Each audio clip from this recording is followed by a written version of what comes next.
It's still a closely held corporation. It's still his son's in charge of it. And then at the very end, he drops this little line.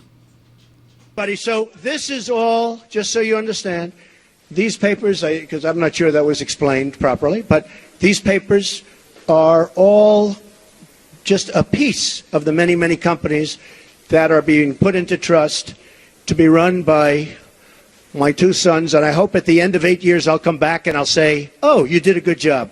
Otherwise, if they do a bad job, I'll say, you're fired. Goodbye, everybody.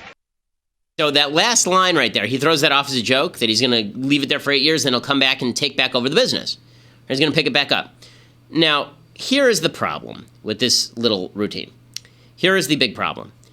I mentioned this yesterday. I'm the editor-in-chief of the Daily Wire. If I go on vacation and I say to our managing editor, I want you to run the site for a week. If you do a crappy job and I come back and I see the traffic has dropped by 3/4, you're fired. Who's really in charge of the Daily Wire? Is it the managing editor or is it me? Well, it's me because I still have the power to fire, correct?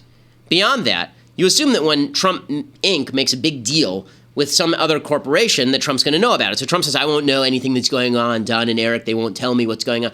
Yeah, except that if there's a big headline on the front page of the New York Times, Trump Inc. signs contract with AT&T to build the new AT&T Center in Charlotte, right? You figure that Trump's probably going to read that. How do you think Trump's going to treat that next time the AT&T people come to him for permission to merge with Time Warner? And they say, we want to make a deal with Time Warner. How's that going to go?